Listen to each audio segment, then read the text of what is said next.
We will come together to recite the request for the 3 refugees and take leave from the 8 precepts. We will also recite the 5 precepts to return to our normal lives. We will bring mindfulness, concentration, and wisdom from studying the teachings of the Buddha at Trisika Insight Meditation Center to our daily lives. This will allow us to have mindfulness and wisdom amidst the suffering that surrounds us so that we can use them as a means to escape suffering and the cycle of samsara. Let us recite together, and I, as a representative, will recite the request for the Triple Gem first. นะโมตัสสะภะคะวะโตอะระหะโตสัมมาสัมพุทธัสสะนะโมตัสสะภะคะวะโตอะระหะโตสัมมาสัมพุทธัสสะนะโมตัสสะภะคะวะโตอะระหะโตสัมมาสัมพุทธัสสะ As a way for us to take responsibility for our actions, acknowledge our unskillful deeds, and strengthen our resolve to follow the path of the Buddha, we hereby request forgiveness from the Buddha, Dharma, and Sangha.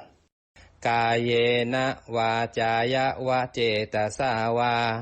พุทเทกุกมังปะกะตังมะยายังพุทโธปฏิคันหตุอัจจยันตังกาลันตะเรสังวริตุงวะพุทเทด้วยกายก็ดีด้วยวาจาก็ดีด้วยใจก็ดีกรรมหน้าติเตียนอันใดที่ข้าพเจ้ากระทำแล้วในพระพุทธเจ้าขอพระพุทธเจ้าจงงดซึ่งโทษล่วงเกินอันนั้นเพื่อการสำรวมระวังในพระพุทธเจ้าในการต่อไปกายเยนะวาจายะวะเจตสาวาธัมเมกุกมังปะกะตังมะยายังธัมโมปฏิคันหตุอัจจยันตังกาลันตะเรสังวริตุงวะธัมเมด้วยกายก็ดีด้วยวาจาก็ดีด้วยใจก็ดีกรรมหน้าติเตียนอันใดที่ข้าพเจ้ากระทำแล้วในพระธรรมขอพระธรรมจงงดซึ่งโทษล่วงเกินอันนั้นเพื่อการสำรวมระวังในพระธรรมในการต่อไป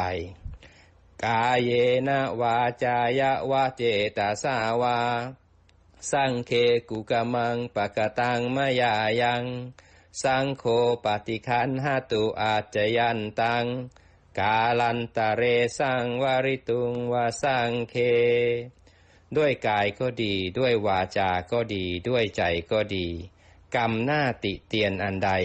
ที่ข้าพเจ้ากระทำแล้วในพระสงฆ์ขอพระสงฆ์จงงดซึ่งโทษล่วงเกินอันนั้นเพื่อการสำรวมระวังในพระสงฆ์ในการต่อไป Next, we will take leave from the 8 precepts. I kindly ask everyone to set your intention and recite the words after me.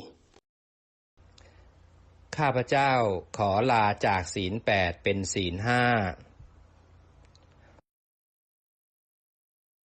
ขอทุกท่านจงจำข้าพเจ้าไว้ว่าลาจากศีล 8 เป็นศีล 5 ครั้งที่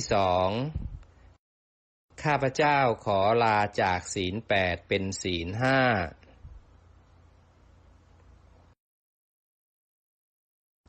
ขอทุกท่านจงจำข้าพเจ้าไว้ว่า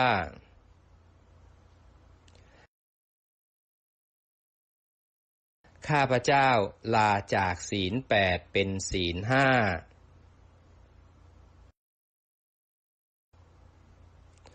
ครั้งที่3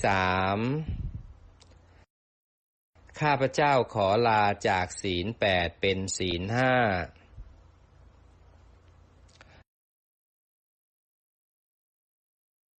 ขอทุกท่านจงจำข้าพเจ้าไว้ว่าข้าพเจ้า ลาจากศีล8เป็นศีล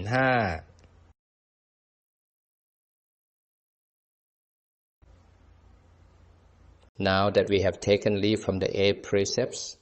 next we will together undertake the 5 precepts. Let's calm our mind comfortably with mindfulness, concentration and wisdom. มยังพันเตวิสุงวิสุงรักขณทายะติสรเนนะสหปัญจศีลานิยาจามะทุติยัมปิมยังพันเตวิสุงวิสุงรักขณทายะติสรเนนะสหปัญจศีลานิยาจามะตติยัมปิมยังพันเตวิสุงวิสุงรักขณทายะติสรเนนะสหปัญจศีลานิยาจามะพุทธังสรณังคัจฉามิธัมมังสรณังคัจฉามิสังฆังสรณังคัจฉามิทุติยัมปิพุทธังสรณังคัจฉามิทุติยัมปิธัมมังสรณังคัจฉามิทุติยัมปิสังฆังสรณังคัจฉามิตติยัมปิพุทธังสรณังคัจฉามิตติยัมปิธัมมังสรณังคัจฉามิตติยัมปิสังฆังสรณังคัจฉามิ We hereby observe the 5 precepts. ปานาติปาตาเวรมณีสิกขาปะทังสมาธิยามิ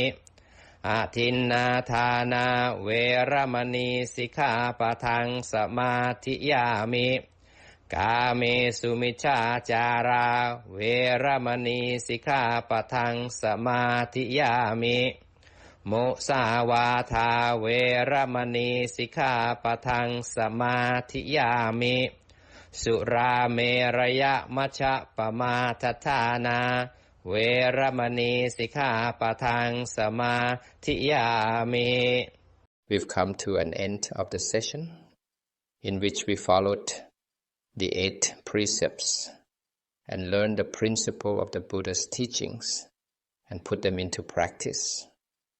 Now that we have learned virtue, mindfulness, concentration and wisdom, I encourage everyone to apply them in your daily lives. If there is any reason that causes you distress or worry, I humbly request for forgiveness. May virtue, mindfulness, concentration and wisdom lead you to transcend suffering. I rejoice in this meritorious deed.